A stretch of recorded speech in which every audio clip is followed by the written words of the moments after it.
My name Marcus Thompson, age 35 software architect, who invested years of savings into my dream house in the peaceful Willow Creek suburb of Atlanta. The house, a beautiful colonial with a large backyard, included a guest house I refurbished lovingly for my parents' weekend visits from Detroit. Each weekend, I demolished old drywall, installed new hardwood floors, and built a warm retreat with plumbing, electricity, and central air.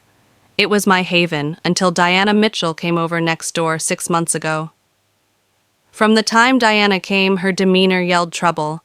Her smiles were artificial, her compliments tinged with condescension. Regarding my extensive vocabulary and her clutching her purse tighter whenever we encountered each other, I'd experienced this subtle bias before, so I brushed it off, refusing to let her spoil my happiness. But Diana was more than a nosy neighbor. She was a storm waiting to unleash havoc. The trouble started at the Willow Creek Homeowners Association meeting held in Diana's immaculate house. I normally forego these events full of arguments over fence paints or mailbox designs, but I went to be nice. Big mistake. Being the sole black man in a room of 20, I felt I was an intruder under their stares. Diana, freshly elected HOA president with short stay, ran the show. Her eyes fixed on me as she sermonized over neighborhood standards. Then came the bombshell. "We need to do something about illegal buildings," she said, her voice full of insincere concern. "For example, the shed in Marcus's yard isn't up to code and doesn't fit our look." I almost strangled on my pie. "That's not a shed." I reformed, keeping my voice steady. "It's a guest house approved by the former HOA and completely permitted by the city." Her smile was cold ice. "I don't have that record on file. As president, I'm concerned about property values." The room fell silent. I volunteered to offer papers, but Diana insisted on a violation notice. No, anyone contradicted her. Though Mrs. Larson, a benevolent old next-door neighbor, cast me a sympathetic look. I left my gut in knots, figuring this was anything but a spurious dispute. The next day, an officious-looking HOA notice required evidence of my guest house's approval within a week, or else fines. I collected my permits and hand-delivered them to Diana, who accepted them with a smirk, promising to review them 2 days later. I came home to find her in my backyard, peering into my guest house windows. "Can I help you?" I called, barely containing my anger. She didn't flinch, just ensuring it's up to code. "Marcus, it's my duty as HOA president." I informed her she had no right to trespass, but she waved her phone.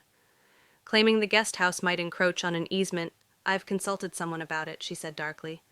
That someone was her cousin, a disreputable attorney named Victor Crane. A week later, a certified letter from Crane and Associates arrived, stating my guest house encroached on property lines and historical easement rights. They offered to settle by purchasing it $4,500, a mere fraction of the $30,000 I'd invested in renovations. I laughed, assuming it was a joke until I verified the law firm's authenticity. I phoned my cousin Jamal, a paralegal in downtown Atlanta. "They're attempting to steal your guest house," he asked, amazed. "This has the smell of a scam." He suggested recording everything and warned me to report Diana for trespassing if she came back. That evening, I caught her snooping around my home with binoculars. Nonchalant, she waved as though spying was the norm. I set up security cameras the next day, an expense I had not budgeted for, but now found necessary. Diana's obsession became weirder. She and Victor appeared at my doorstep, Am dressed in a sharp suit, her with forced cheer. "Marcus, this is Victor Crane, my lawyer," she said. "We're settling our little property issue." I shut them down, declaring there was no dispute of me.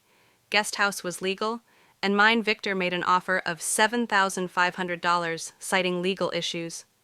I refused, citing the absurdity of their position. Diana's face reened. "You're making this hard, Marcus. That eyesore doesn't belong in the neighborhood. I'll suggest new HOE laws if you don't comply." Her threat was obvious, but I held firm, warning her of my cameras. As they drove away from their heated argument in Victor's car, suggested deeper agendas. Sleep did not come to me that night. My father, a retired Detroit cop, always told me to trust my instincts when something didn't feel right. My instincts screamed that Diana's fixation wasn't about storage or looks. I call Dad laying out the saga, she's desperate for that guest house. He thought, people conceal three things: money, evidence, or contraband. Review the HOA expenses and her history. I took his suggestion asking for the HOA financial records to find accounts were controlled by Diana due to shortages. Public documents showed her history, a bankruptcy 3 years ago. However, she purchased a $500,000 house suspicious. Internet posts from her previous community wrought in missing HOA funds while she was treasurer. For 3 days I observed, witnessed Diana's daily routine. She departed for her real estate gig at 8:30, came back for lunch, and gazed at my guest house. On Wednesday, she was at HOA board member Ethan Brooks with a big envelope, leaving without it. That evening, my cameras taped her having an angry phone call glaring at my house. I snooped further at the county records office, learning more of her shady past, running into Ethan. I interrogated about the HOA finances, his fidgety deflection. Patricia likes to stay close on confirm my worst fears. Something was amiss. Then at 1:30 a.m., my phone screamed a security alarm.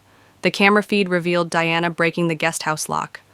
Heart racing, I called 911 and took up a baseball bat. Diana, the police are on their way. I yelled from afar. She came out with a metal lockbox in her hands, her face a combination of panic and anger. "This has nothing to do with you, Marcus," she hissed. "I need this." She tossed the lockbox into her yard and took off, but officers arrested her. I took them to the footage and referred to the lockbox. In the guest house, they discovered scuff marks, a strange water bottle, and a secret compartment in the closet wall. Evidence of repeated break-ins, I discovered a flash drive that Diana had dropped. Against my better judgment, I opened it on my laptop. The contents were a bombshell: spreadsheets, bank statements, and tax documents outlining a years-long HOA embezzlement scheme.